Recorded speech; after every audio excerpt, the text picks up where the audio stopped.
Hey, welcome to the channel. I'm Musically Malnourished, and you're on my journey to go deep and wide in discovering new music and artists. We do deep dives into artists here on the channel, going through their entire discography, but I can only do so many artists at a time. These videos are called The Side Dish, where I'm able to just kind of explore, check out different artists, things that I came across, or maybe you dropped in the comments. So feel free to put something in the comments if you want me to take a look at it. Today, we're looking at Bastille and the song Pompeii, the official music video. All I can think about is Mighty Ducks, Coach Bombay. But anyways, I've never heard of Bastille, so I have no idea what to expect. Let's get in, give it a listen.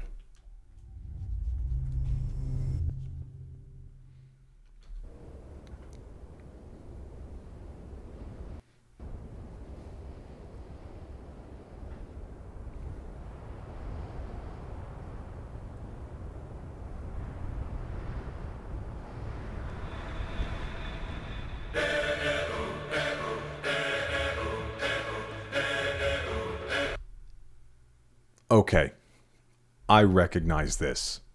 It's one of those songs you can't exist on planet Earth without ever hearing, but I've never really paid attention to it, and I didn't know who it was by. So I'm interested. Let's see what's going on.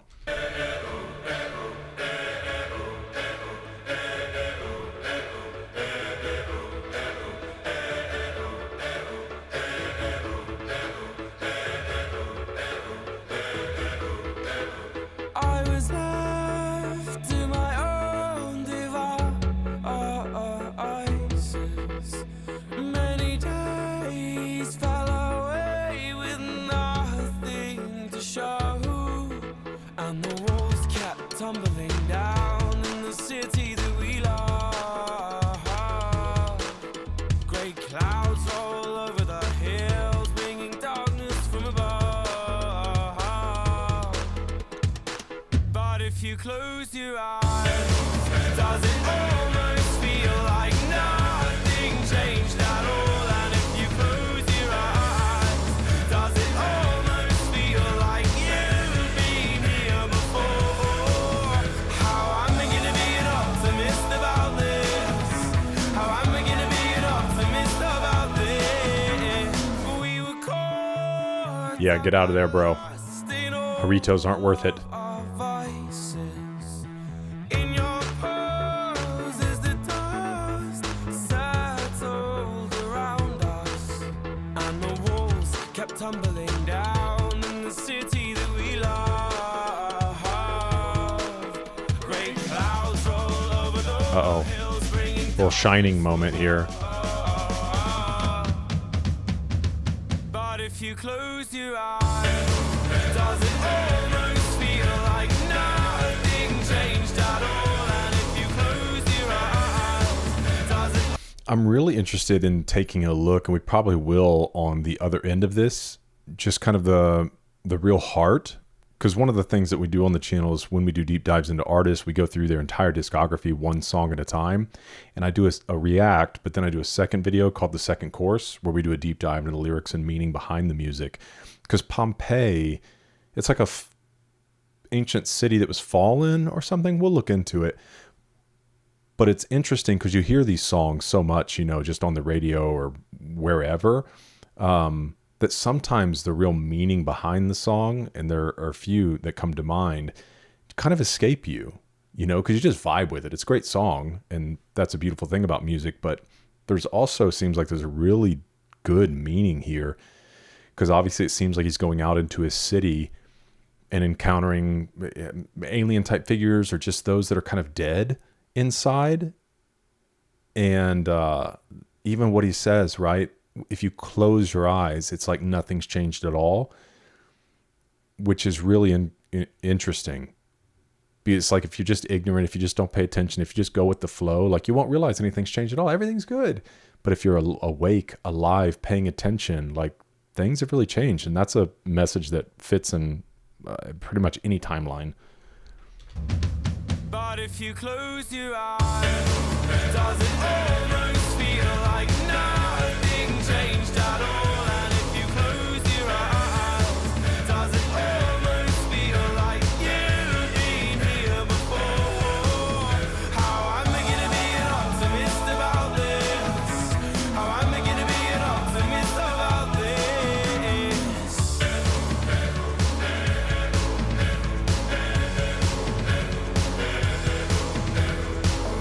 Yeah, you can just steal the car. I'm sure they'll understand.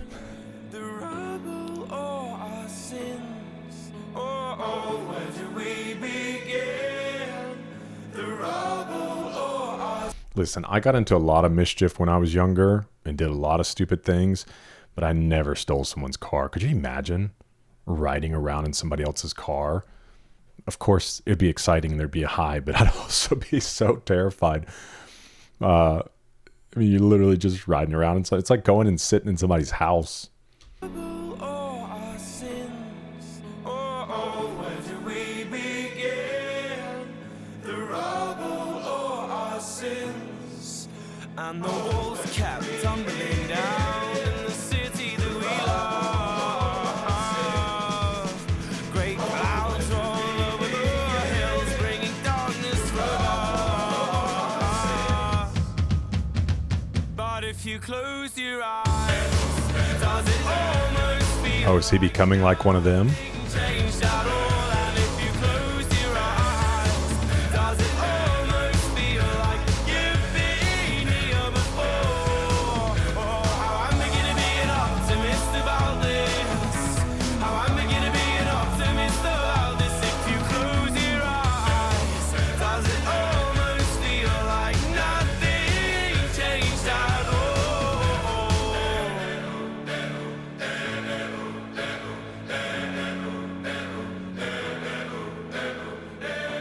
Oh, it's beautiful. Oh, no.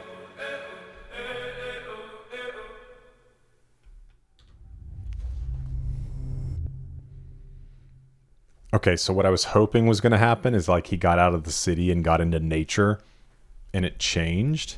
But that's not what happened. Yeah, let's take a second. Give me just a second to look up Bastille, Pompeii with the double eyes, the double black eyes. All right, let's check this out together.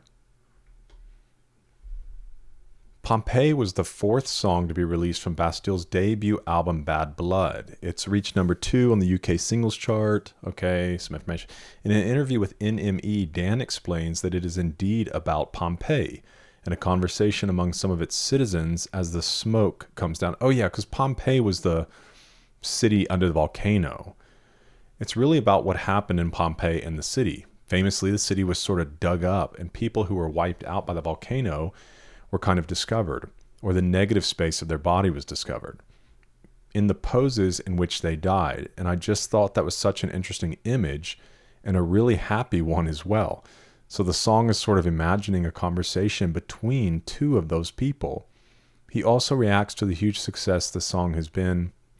When I was writing Pompeii, like honestly recorded it in my bedroom and it didn't even occur to me. Like, you know, we've been so taken aback, kind of surprised at how it's done and never expected it to be like anywhere in the charts or anything. So yeah, it's a massive surprise. It's essentially about the fear of stasis and boredom. Being quite a shy, self-conscious person, I was afraid my life might get stuck. Okay, cool. They have a video on a deep dive into the writing and circumstances of Pompeii's released, Bastille's trajectory toward fame. Let me see. It's a 15-minute long video. Should we do it, guys? Should we do it? I think we might. But let's read on. In an interview with Radio X in 2014, Dan said he was inspired when he read about the tragedy of Pompeii.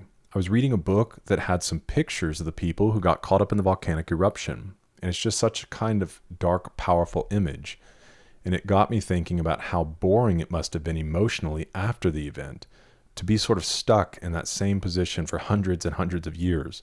So the song is sort of an imaginary conversation between these two people who are stuck next to each other in their sort of tragic death pose. Interesting. Because I guess you could extrapolate that, especially like from the video, trying to fully read into the video. I don't know. I don't think you want to draw the lines too tightly to Pompeii, because obviously it was just a tragedy that happened immediately. But if you want to, in some ways, you can talk about this feeling of stasis and being stuck, shared between people. And kind of like I was saying at first when I didn't fully understand where everything was going or what the really inspiration behind the song was, is just kind of going through the motions, which is why I was hoping at the end, that he'd like go look at nature and all of a sudden it's like he's revived and escaped the fate of everybody else. Let's look at the lyrics for a second. I was left to my own devices. Many days fell away with nothing to show. Okay. So that is kind of going through the motions. And the walls kept tumbling down in the city that we love. Gray clouds roll over the hills, bringing darkness from above. But if you close your eyes, does it almost feel like nothing changed at all? How am I going to be an optimist about this? Let's see what this says. He finally stops appealing to hope and acknowledges the gravity of the situation. Once he surveys the situation, which is like Pompeii being suffocated by great clouds, he admits and reflects on his heartbreak. Okay. We were caught up and lost in all of our vices, in your pose as the dust settled around us. Yeah, because I think that, again, this can kind of translate over to life is, again, being stuck in these vices, stuck in a place that you don't want to be in, hoping to change, but finding yourself in some ways unable. And you're just in this same pose when things begin to settle around you as time goes on.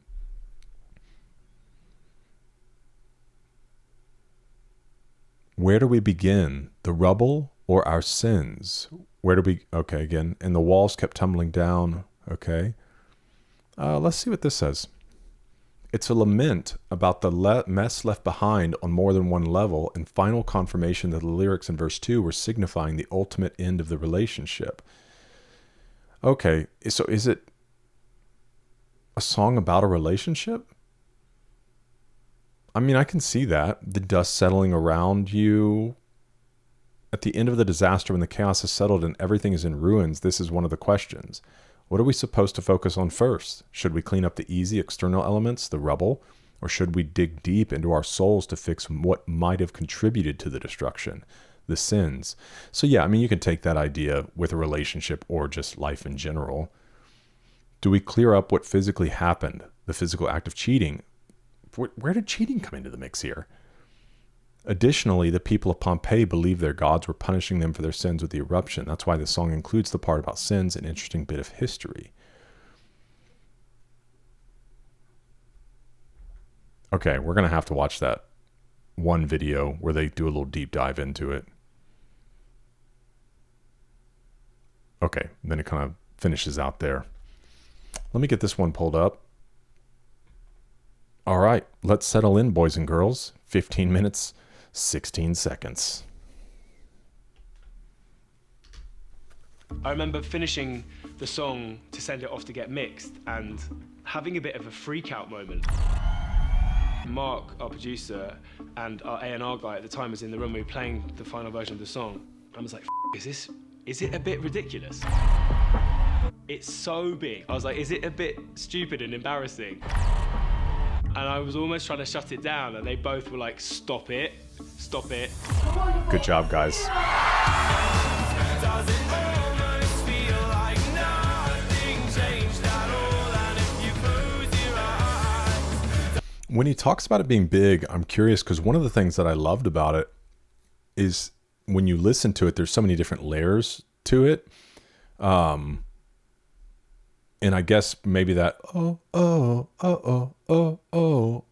starts to feel, I don't know what the best word is. It's cinematic in nature, you know? I wonder if that's what he was thinking about that was kind of causing some self-consciousness toward it. Does it almost feel like you've been here before?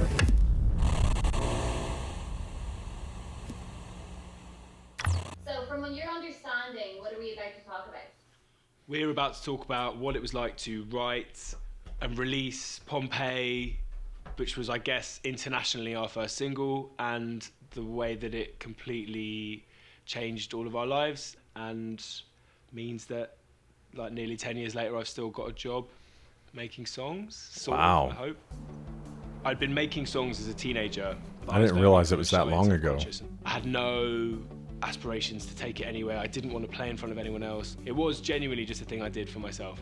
When I went off to university in Leeds, my mates heard some of this music that I'd recorded, and then someone entered me into this competition where every year 10 artists would win this thing. It sort of peaked with a gig at a proper venue that you had to sell tickets for. I had to drink quite a lot to have the courage to get on stage, and it was an absolute nightmare. I think I was kind of so wrapped up in what other people thought. I wish I'd been able just to sort of like chill out a bit.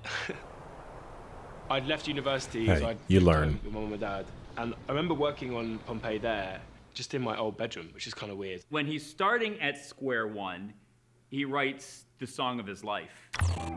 On one level, it's obviously about the kind of victims of the volcano eruption. All of these people. This is a great video. Frozen in the poses in which they died, and for some reason, my brain at the time drew a line between that and the feeling of going nowhere that I felt in my own life. So it became about that sort of frustrated feeling of not really knowing what's going to happen and where your life is going to go. Yeah, that's why I was confused why somebody in the Genius annotations brought cheating into it. I didn't come up through any kind of like songwriting training or musical training at all. Like, it was never particularly calculated, you know. I was never thinking this is how a song must be. It's just what came naturally and what felt like it fitted that form. When you talk about pop cliches, 2011, 2012, 2013, it felt like every musical act on the radio had to have a dubstep breakdown. Years later, you can hear that song and you're like, oh yeah, that's 2012. But Bastille never rocked the dubstep breakdown. With Pompeii, it's kind of hard to pinpoint what year it was made.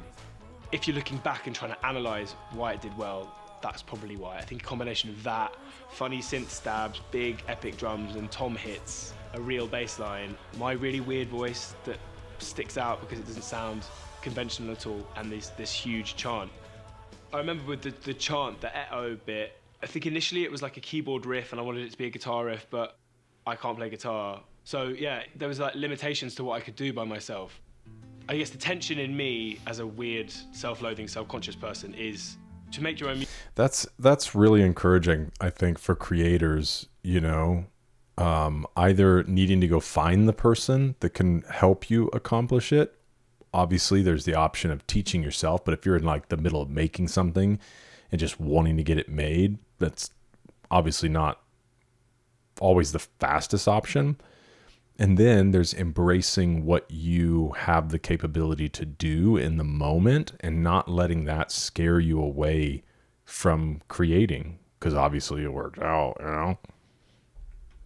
Sticks out because it doesn't sound conventional at all, and this huge chant. I remember with the chant, the eto bit, I think initially it was like a keyboard riff and I wanted it to be a guitar riff, but I can't play guitar. So yeah, there was like limitations to what I could do by myself. I guess the tension in me as a weird, self-loathing, self-conscious person is to make your own music and put it out innately comes with having to sort of push yourself as a person or what you do to other people, which I guess always sat quite weirdly with me. I just liked the idea of being in a band and also being able to share it with other people and draw on other people's ideas and thoughts and creativity, and to be on stage as a group. We all met in London kind of through friends and through music quite a few years ago, and we properly started the band at the end of 2010 and locked ourselves away practicing for a bit, and then started releasing singles on vinyl and mixtapes and EPs and just played a lot of gigs. The thing to aim towards was probably to get a record deal. We played loads of tiny little venues, and then at the same time we were putting out songs and had the kind of gratification of getting to watch the music get shared online and also start playing shows up and down the country. A manager came on board and we started working with Mark, who we've done literally everything with, and he had a little studio in South London as well. The studio wasn't a particularly nice place. We sort of record and rehearse in like grey parts of London that aren't particularly pretty. A windowless basement, like in this sort of like complex of other windowless basements. I think back to that time and I think of like it being really late at night and just trying to figure out how to play these songs. When Dan first brought Pompeii to us, I remember kind of playing it and we were running through it. It was like, oh yeah, actually, like, it's quite, I don't know, like it's all right. I think I played it to a friend at some point and she was like, yeah, it's fine. I don't think anyone we worked with thought like, yes, that's it. Anyone claiming that they had picked that out as the hit is a liar. You know, just because it sounded epic didn't necessarily... Which I think that's interesting too. You know, let me know in the comments if, you know, how's their other music? Because, you know, one of my favorite bands growing up was All American Rejects. And I remember listening to them from their first album when I was probably 13. I mean, it was all like heartthrob, somebody, you know, left you or whatever. And when I was 13 and very dramatic, you know, I would just sit and listen to those songs. Swing, swing from the tangles of my heart is crushed by your former love. And, but then they came out with an album. I don't remember what it was called, but it had the song Move Along on it. I don't think that was the name of the album. Could be. But Move Along. And I loved that album. I was like, oh, this is like production wise, everything, big step up for them. And All American Rejects have continued to kind of redefine themselves and make really interesting music. But the song that took off was Dirty Little Secret. And it was my least favorite on the entire album. Like, I got the album, I listened through the album, and then all of a sudden, Dirty Little Secret started playing on the radio and stuff. And I was like, oh, that's a bummer. Like, I wish other people could hear all the other great music that's on this album. I'll keep you my dirty little secret. You know, that song. And so I'm curious if it's the same with Pompeii, you know? Not that Pompeii's not a great song, but I'd be curious if Bastille has, you know, an extensive library of music up to this point. Because even this interview video was done, it's filmed 2 years ago. But if they did Pompeii 10 years ago, 12 now, I'd be curious. So let me know in the comments if their discography's worth diving into. Necessarily mean it sounded like it was going to be successful because we had no concept of what that meant. But then we were off playing it in like tiny little toilet venues around the UK. We were rehearsing before a show, and then Dan was like, should we play it tonight? And we were like, that's nuts. And we're like, oh, actually, yeah, why not? Like, we'll give it a shot. Yeah, and then test we it. spoke to our manager, and she was like, there is no way you're playing this song tonight. That's insane. And then I remember us getting to the gig. We did a few songs, and Dan, he was just kind of like, oh, this is a new one. This is called Pompeii. And I remember our manager, you just heard us sort of out in the crowd, and she was like, bastards. That was really surreal. We were like, oh, this is working. It was completely different, but it was simple enough and catchy enough to work. We signed a record deal at the end of 2011. Over the course of 2012. If it was completely different, it's piquing my interest about their other music. You just heard us sort of out in the crowd, and she was like, bastards. That was really surreal. We were like, oh, this is working. It was completely different, but it was simple enough and catchy enough to work. We signed a record deal at the end of 2011. Over the course of 2012, we were releasing singles and EPs and growing our fan base, playing bigger gigs. Even though it was rock, it was danceable. So they just found like the perfect blend of everything where they were still respected as a rock band, but they were loved on pop radio. In the UK, there's a radio station called Radio 1 who support new artists, and we were kind of working our way up the playlist. The best thing that happened was when Radio 1 started to play Bastille in general, because it's so hard to get on radio, and particularly in the UK compared to America. And then that led us into 2013, which is when Pompeii came out, I think first week of the year, and it got played on Radio 1, and this song was suddenly everywhere. But if you close your eyes, does it almost feel like nothing changed at all? And if you close your eyes, I can't believe how many people were there. I don't believe that many people care about it, and they were amazing. It was weird. So Pompeii blew up, and suddenly it was in a chart battle with Justin Timberlake, and we lost out to Mirrors, but we were number 2 in the charts, and then the next week our album came out, and it went straight to number 1, and it sold like a ridiculous amount. Oh, very It just cool. didn't go away. That first year, 2013, it was the album being big, and just kind of us chasing Pompeii all over Europe, and then it's massive in Australia. We're like, what the hell, Australia? Then all of a sudden, Pompeii was like, right, like now you're going out to America for a few months. Well, I'd be curious to, I mean, I assume based on this, let me take a look real quick at their discography, because if they're filming this, 10 years after it getting huge, then obviously they've been able to continue that momentum, which is the only thing that you can hope, right? That you don't get a one-hit wonder. So yeah, 2013, All This Bad Blood was the album that came out.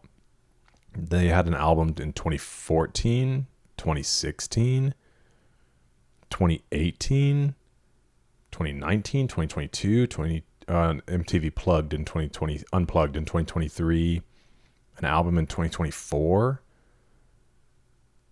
Looks like they wrote an album for a Netflix series. Man. Okay, and some of these look kind of like EPs. Well, good for them, man. It looks like they were able to kind of take that and really turn it into something. Pompeii all over Europe, and then it's massive in Australia. We're like, what the hell, Australia? Then all of a sudden, Pompeii was like, right, like now you're going out to America for a few months. When a band comes from overseas, a band that might be slightly different, like what lane do they fit in? Sometimes it's confusing being a UK band that breaks in the US. It is, yeah. There's a lot of like weird and wonderful windy routes. Revisits and stuff, yeah. So are you confused right now? I have no idea what you just said. I don't know what just happened. Yeah, I'm so excited. I cannot believe it's happening. You hear kind of all the kind of horror stories of UK bands going over there and just like how difficult it is, and it was, it's huge, and we just aren't used to it as a band growing up in the UK. Got the keyboards. We've got all of our. Right. That's for the whole tour. Yeah. That's all you brought. This is all the instruments that we brought. We're fully prepared. We're fully prepared. All these cases are just We have arrived in America. That's so fun, man. We've gotten over there, and everyone's really excited, and then Dan's voice was wiped. When you lose your voice in America. Dan had tonsillitis or lost his voice on that very first show. Oh, no. He fought through for the first half of the show, which is the worst thing to do. It just tore his voice apart. And then everyone else helped us sing the last few songs, and it was crazy.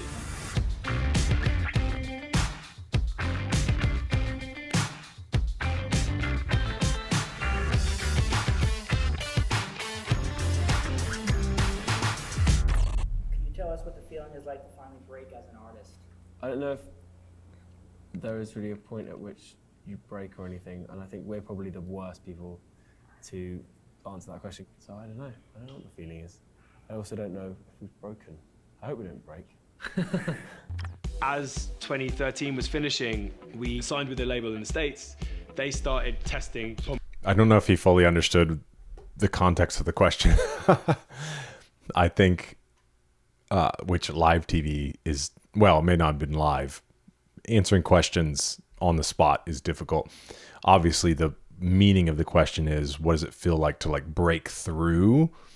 Which obviously they did. And again, we're able to carry that momentum. So good for them. We might check something else out from them in just a second, just so we really kind of maybe can get an idea of really who they are as an artist. But yeah, it was funny. He's probably thinking more like to break your breaking point versus breaking through. Pompeii in the US. So I hear Pompeii, December of 2013, and then a month or so later, they're playing on SNL. Which was terrifying. Being introduced by Leonardo DiCaprio. It doesn't get any bigger than that. It was really fun to be there. It was really exciting, and getting to watch the sketches and the rehearsals and stuff was amazing, and a really welcome distraction. But I was absolutely terrified, particularly because in the week leading up to it, people kept saying, it's a really big deal. We get it. Yeah, got it, guys. But yeah, it was fun. We especially enjoyed the after party. A bit too much. I think once you get on SNL, it makes you a next level act. It just didn't really stop the touring. Yeah, I think they kind of just looped America twice with the venues getting bigger. When Dan first started, he wouldn't even face forwards on stage. He was normally like glued to the keyboard side on. So then fast forwarding to jumping up and down to Pompeii was a pretty big jump forward. I think that Pompeii kind of transported us. It was just a lot quicker. It was like kind of going through a portal, and it was like, right, where you want to get to, you're here now. And it's happened like this, and you now just have to kind of carry on from this point that this song has transported you to. In the US, if a song gets properly played at pop radio, it really properly seeps into the consciousness. It's on sports games, it's on TV shows. That's what happened to me. That's why I had no idea who they were. And then I played Pompeii. I was like, from the opening few seconds, I was like, wait a second. Oh, I've heard this for sure. Suddenly it's in video games, in film trailers. Like, it was in Glee, I think, at one point as well. In the UK, you'll botch a single out, and then maybe the next month you'll have another one, and it's quite a quick turnaround. Whereas in America, your music just gets played like for a lot longer. And you know, once people hear a song enough, whether they like it or not, just that familiarity is like, oh, I guess I like it, which I think was like kind of part of it. It recently, I think, end of last year, hit 1 billion streams, which is completely incomprehensible because it's kind of nuts when like a new song hits 1 billion streams. That's a huge hit, and the idea that this was big, you know, however many years ago, it's just nice to see that the song has continued to grow and grow and grow. It's been like a thing on TikTok recently, which is just awesome. But if you close your eyes, Songs like Pompeii don't necessarily age as much as other things just because they sound so unique at the time, and it still kind of sounds as different now as it did then. It doesn't blow my mind that Pompeii is still a big song, but it did kind of blow my mind recently because I was singing the song, and then my son, who is 9 years old, he started singing along with me. And I thought to myself, like, how do you know this song? It's the testament We all know this to song. what a good song it is because it has like that classic element to it, like it feels timeless. Some of our music is really famous, but we're not that famous as people, so, you know, our lives feel, despite being in a band and touring and everything, relatively normal. Good for them. Backpacking with friends every year. And I had this weird experience where I found myself at the top of a volcano. There was a Dutch guy, there was an Israeli guy. I think that's what everyone could hope for, you know, is that ability to get your music played, right? Because creation is one side of the joy. Sharing it with others is the second side of the joy. But to be able to create what you love, build a life off of it, and keep creating and keep enjoying it with people, but still be able to retain your life. Like we did a deep dive on Jon Bellion on the channel. So all the way back from his mixtapes, we went through every single one. And Jon Bellion has written a lot of music that we've all heard. He writes for some of the biggest artists in the game. Some of my favorite songs that I didn't even know were from him, like Justin Bieber's Ghost. I'll settle for the ghost of you. You're more than life. That song. Monsters from, who's the Umbrella Girl? Ella, A. That person. Anyways, he's written so many things, but and he has a really great career of his own, but most people don't know who he is, and he loves that. You know, he's like, I really don't want to be famous. I want to create, I want to share what I create, and I love that part of it, but I also like being able to just go down the street and shoot basketball, or, you know, be able to go out with my family and not worry about getting bombarded. My son, who is 9 years old, he started singing along with me. And I thought to myself, like, how do you know this song? It's the testament to what a good song it is because it has like that classic element to it, like it feels timeless. Some of our music is really famous, but we're not that famous as people. So, you know, our lives feel, despite being in a band and touring and everything, relatively normal. I like to go backpacking with friends every year. And I had this weird experience where I found myself at the top of a volcano. There was a Dutch guy, there was an Israeli guy, and there was volcano, Pompeii. Guide. And eventually the Dutch guy was like, so you said you make music? And I was like, well, I guess we've had some songs on the radio. And the Dutch guy was like, try me, like, what is it? And I was like, there's a song called Pompeii. He like sort of didn't believe me. and then was like, we're literally on a volcano and you're the volcano song guy. And he was like cracking up. And then the Israeli guy was like, oh my God, we had that song at our wedding 2 weeks ago. And I was like, what the f? And the Guatemalan guy that didn't speak any English was like, hey, and started singing along to the song. It sounds totally made up, but I was literally stuck at the top of a volcano in Guatemala with a Dutch guy, an Israeli guy, and a Guatemalan That's guy so who cool. all knew the song for very different reasons, but had no idea who I was. As someone that doesn't celebrate moments, that was a real nice moment in terms of like, A, it's hilarious, and B, it means, you know, we somehow succeeded in... What I love too is he seems so grounded. You know what I mean? Like even just hearing him talk now, and this is years and years later after that, and after continuing to create music, he still seems like such a humble, kind, genuine person. As someone that doesn't celebrate moments, that was a real nice moment in terms of like, A, it's hilarious, and B, it means, you know, we somehow succeeded in making music that people know, but not having to be dependent on us as people. Bastille's legacy is a big pop rock band that has a hit single that they can play until the end of time, and that song will outlive the band. It's not like a Christmas song, but you know, like the songs that are just always there, for it to be even I feel you, half man. as big as it is now in another 10 years, I'd be more than happy with that. A lot of people over the years have asked us if we're bored of it, or if we resent it, or, you know, have come to hate that song, and I just feel massively grateful for it. Like, it's really cheesy. That's awesome. It was so uncalculated, it was so unthought out, you know, we were never trying to write a hit. It just is one of those like wonderful little accidents that completely changed our lives. But if you close your eyes, does it almost feel like nothing changed at all?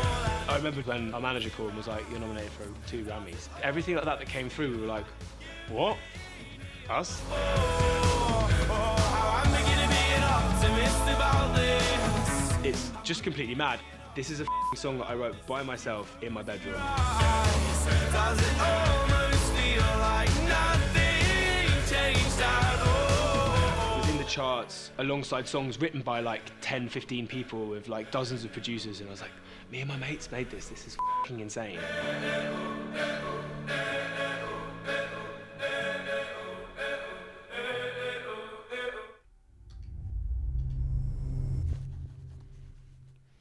I started to take my headphones off, and I was like, wait, I want to go see something else from them. But I think I'm just going to go to their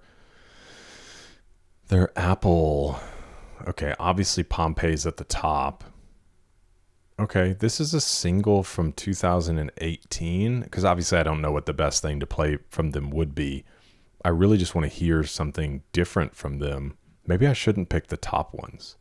Maybe I should go a couple deep. How about this?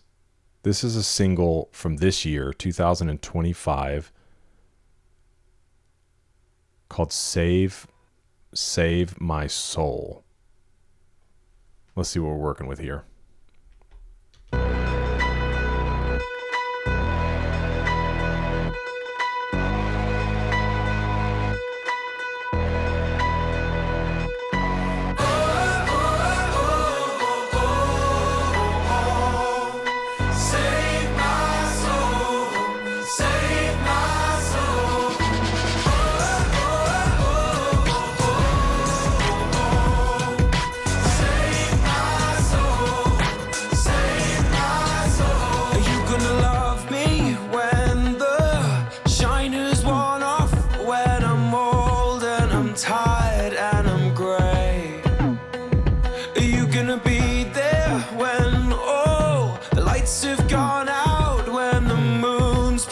Tide far away. I always thought that you saw me in a different light, in a different light, in a different light, and I saw you as a different kind. Why'd you wanna save my soul? It's way too late for that, but you could wake my heart, save my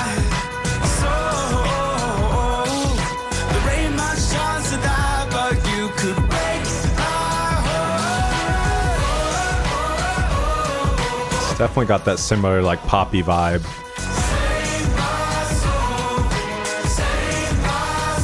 So will you remember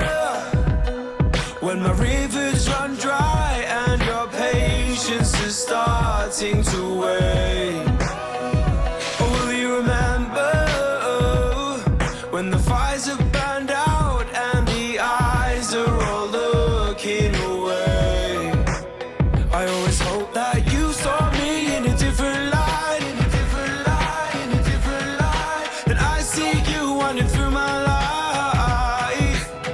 Why'd you wanna save my soul?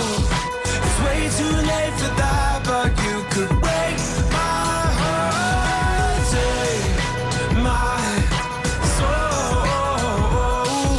There ain't much chance of that, but you could wake my heart.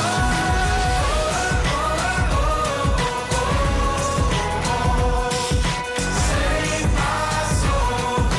Save my soul.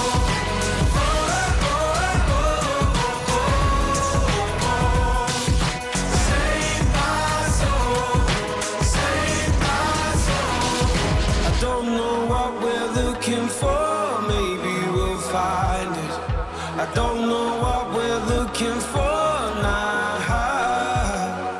I don't know what we're looking for, if we'll ever find. I do love his voice. Don't know what we're looking for now. Why'd you wanna save my soul? It's way too late for that, but you could wake my heart. Save my soul. There ain't much chance of that, but you could wake my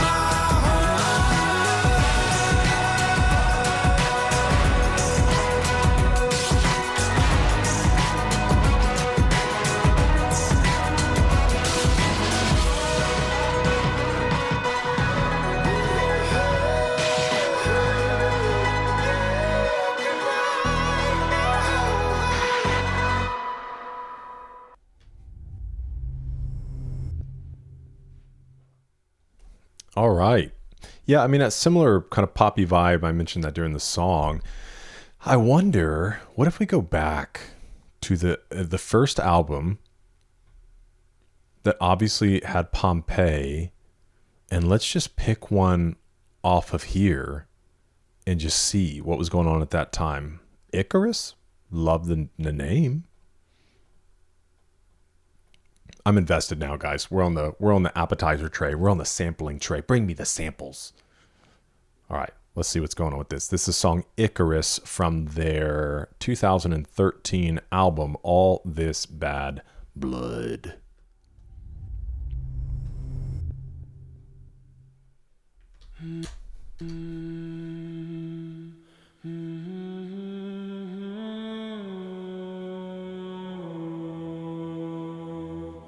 Very Mad Max looking on the album art.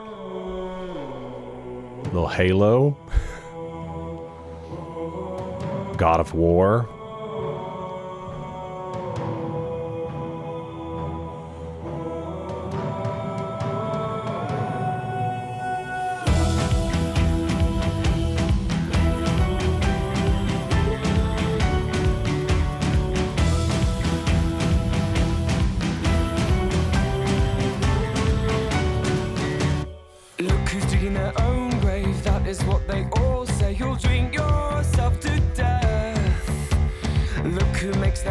This is cool.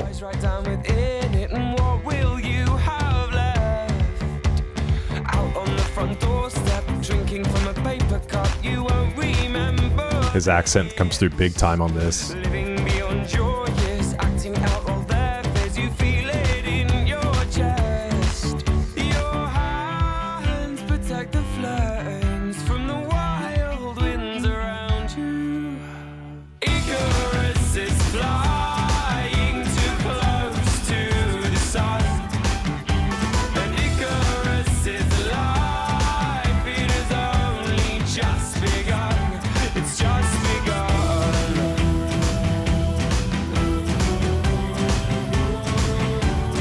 I'm on board with this. On the cliff face, highest for you'll ever grace. It scares me half to death. Look out to the future, but it tells you nothing. So take another breath. Your hands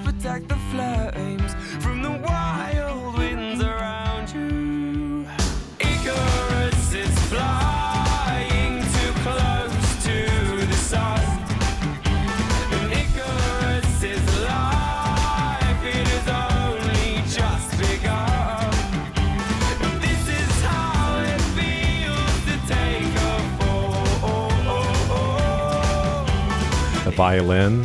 Is flying towards an early grave. You put up your defenses when you leave.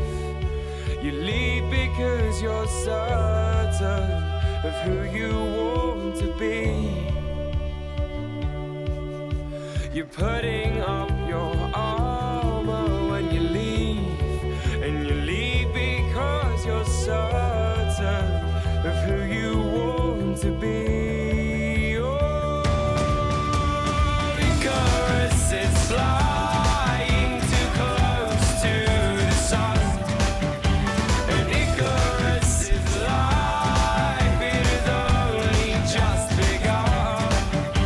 And this is how it feels to take a fall. Icarus is flying towards an early grave.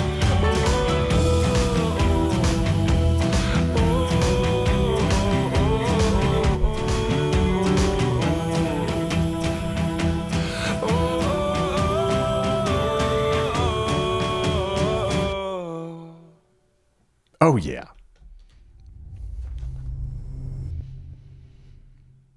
Yo, I am on board with that. That was fun, dude. Man, there's a disc 2?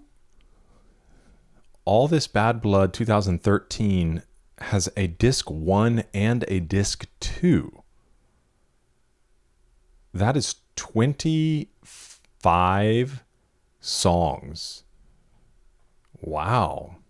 Go them. That was fun, man.